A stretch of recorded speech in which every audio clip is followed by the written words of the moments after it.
بكم مشاهدينا الكرام من جديد.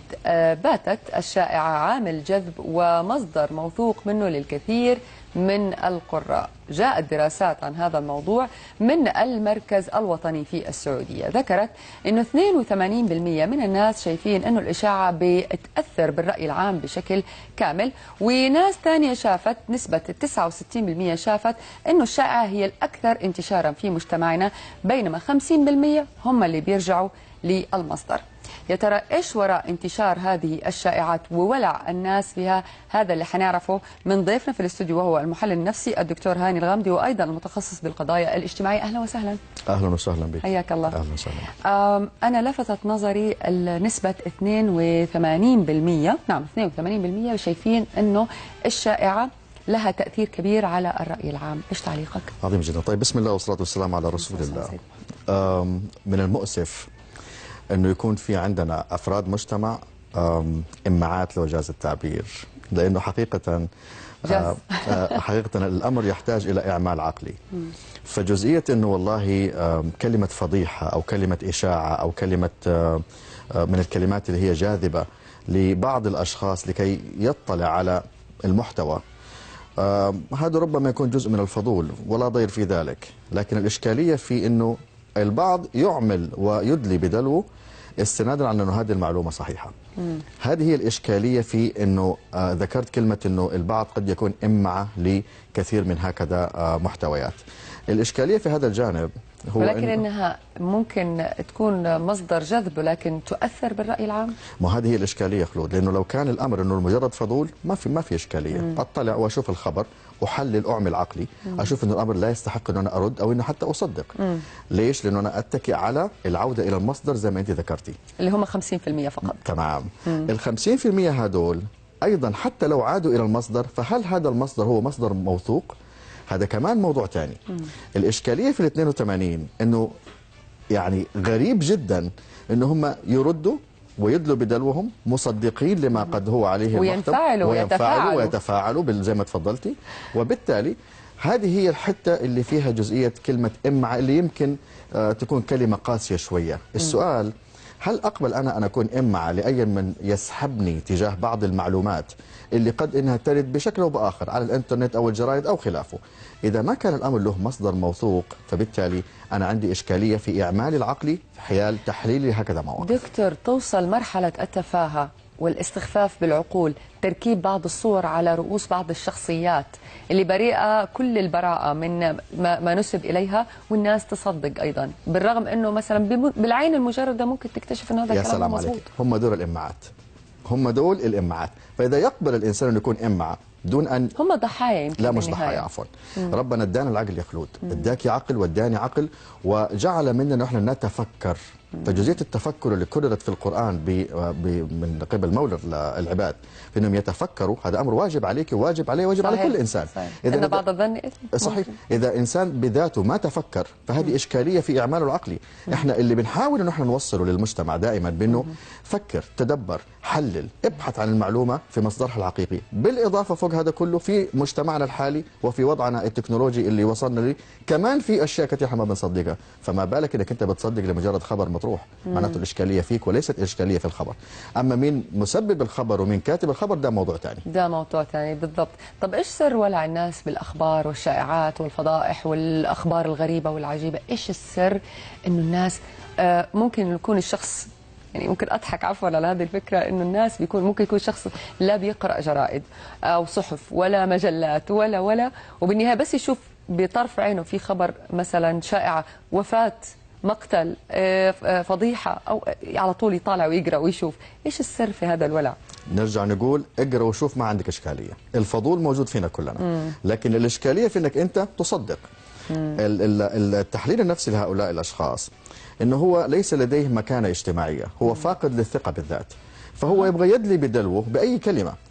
الإشكالية الأكبر بأنه هناك الكثير من ينساقون من اللي ماسك اللجان من البداية. يعني بما معناته لو ذكر كلمة خير في ذلك الشخص، البقية حتلاحظوا انه في كلمات خير. لو ذكرت كلمة شر او ذم في ذلك الشخص، البقية. طب ليش؟ مع الخيل يا شكرا زي ما يا سلام عليك. بس الإشكالية بأنه هو لم يعمل عقله، انه هو مع الغالبية، وهذه إشكالية خطيرة على فكرة، لأنه هذه تدلل بأنه هذا المجتمع أو هكذا نوع أو بعض من هم أفراد في ذلك المجتمع أو في هذا المجتمع أو ذاك، إنهم لا يتكئوا على المعلومة، وهذا أمر خطير. يعني خلينا نشيل هذا الأمر ونقيس على ما يتم في الحروب على سبيل المثال. معنى ذلك أنه إحنا حيكون عندنا إشكالية كبيرة تجاه الجزء الأمني، تجاه جزئيات أخرى، تجاه شائعات قد أنها تمس بالبلد.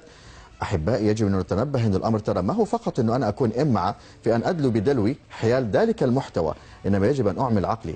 إذا لم يتم هذا الأمر بالتغيير الجذري من الآن، فمعناته حتكبر هالإشكالية في بعض أفراد المجتمع في الوقت القريب أو في الوقت طيب في المستقبل نقدر القريب. نقول على كده أن للأسف الشديد نحن كمجتمع لنا جزء كبير من المسؤولية على انتشار هذه الشائعة حتى لو كانت من دون قصد؟ إذا كان لها زبون ليش لا؟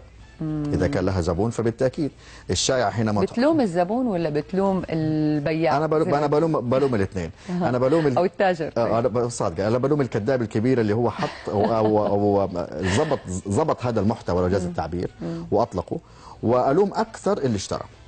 ليه ما بيكون في عقوبة؟ أو إحنا أعتقد أنه في عقوبة على نشر الشائعات. إحنا عندنا طبعا عقوبات وعملنا فيها من فترة من الزمن. إصدار الشائعات أو خروج الشائعة، لكن تناقلها هل فيها عقوبة؟ هو إصدار الشائعة هذه ومش كل الشائعات، يعني إذا ما كانت تلمس خط مثلا تشهير أو قذف بشخص أو خلافه فهي مجرد شائعة. حصل حادث في طريق مش عارف مين المدينة ماتوا فيه 5 صوت، ما عندي إشكالية، بس إنه يعني ما في أحد لمس باسمه. لكن الإشكالية لما بيلمسوا بعض الأشخاص بأسمائهم. كثير من القطاعات، كثير من الافراد لا يتمنى هو بيرفع قضايا وبيكسبها في الاخر. وطبعا هناك بعض القطاعات الاخرى ممكن ان يكون لها حتى عقوبات يعني تصل الى السجن وتصل الى الجلد وتصل الى ممكن هذا الموضوع يحد من انتشار الشائعات الى حد ما، ولكن الاشكاليه ليس في من هو ابتدع الشائعه، الاشكاليه في الزبون اللي اشترى. هذه هي اشكاليتنا الان.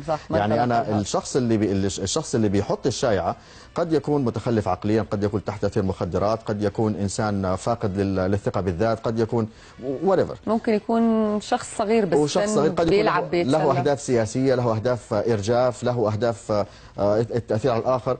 لكن الاشكاليه في اللي اشترى، الاشكاليه في اللي ما يعني لم يعمل عقله في انه هو يصدق. هذه الاشكاليه، هذه بدراسه مجتمعيه احنا لما نشيل الكاميرا كده نحطها على اللي بيؤيد او بيتفاعل مع هكذا امور بغض النظر عن صدقها او عدمه، فبالتالي احنا الاشكاليه في هدول وليس في من اطلق. اللي اطلق هو شخص واحد بس حينما يصدقه مليون ولا 2 معناته الاشكاليه في اللي اشترى.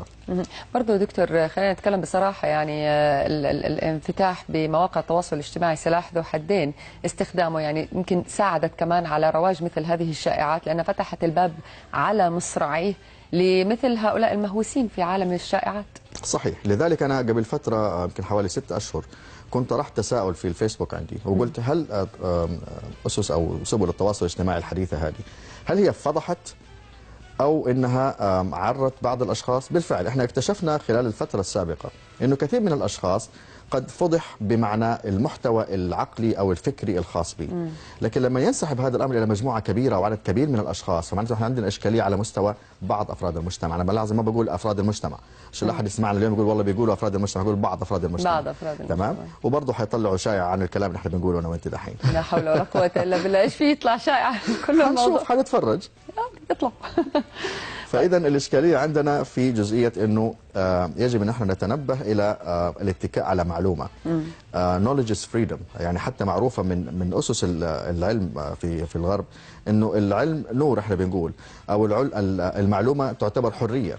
فبالتالي حينما يدلو الشخص بدلوه في أمر ما ضمن تخصصه أو ضمن فهمه، فعلى الأقل يبحث عن أصل المعلومة زي ما ذكرنا أو زي ما ذكر في الأرقام اللي ذكرتيها، أو إنه على الأقل قل خيرا أو اصمت. هو 50% فقط اللي بيتابعوا المرجع إذا المعلومة صحيحة.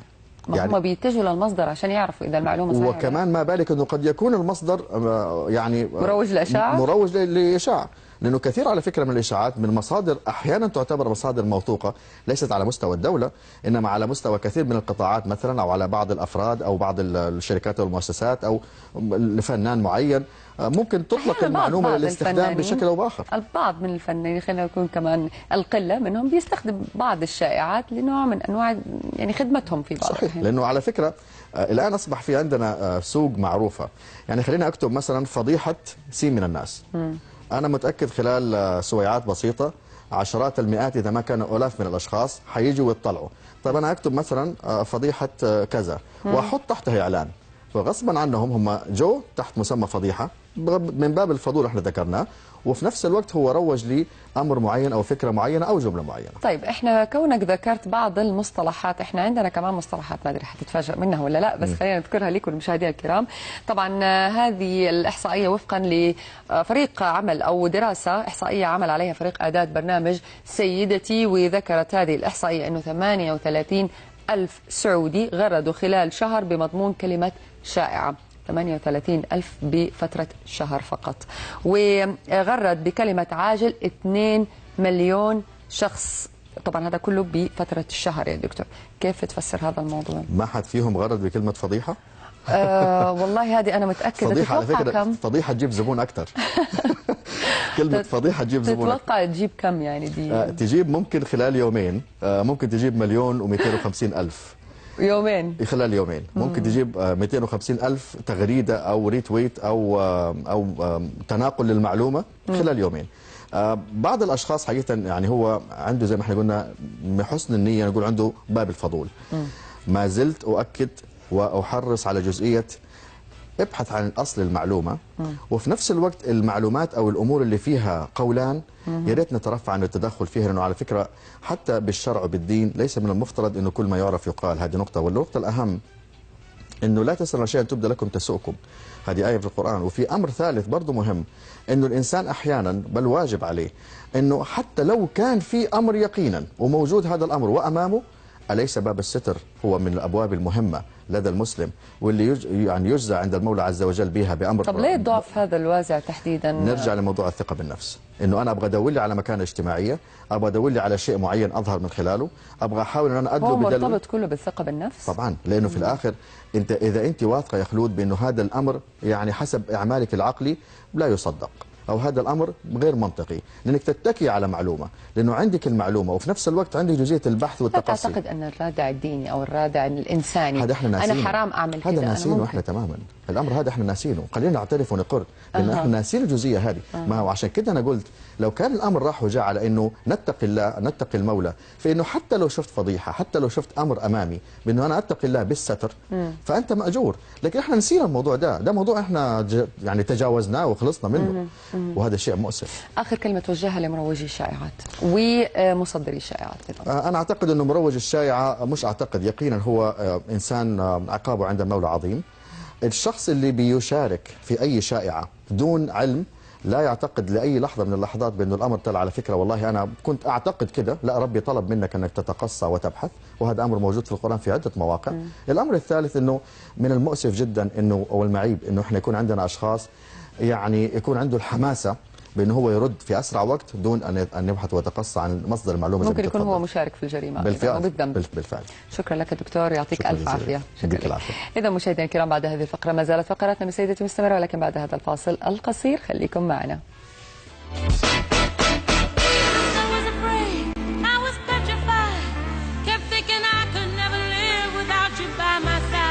اسمها نوف، التقت أمها بعد 20 سنة من الفراق.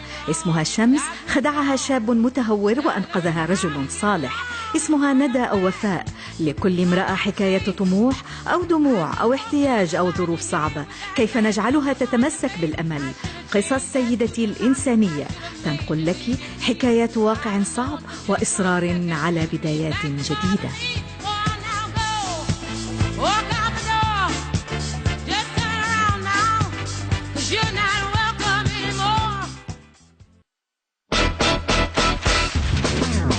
في سيدتي بعد الفاصل نصائح لخوض أول تجربة على الصعيد العاطفي والدراسي والعملي.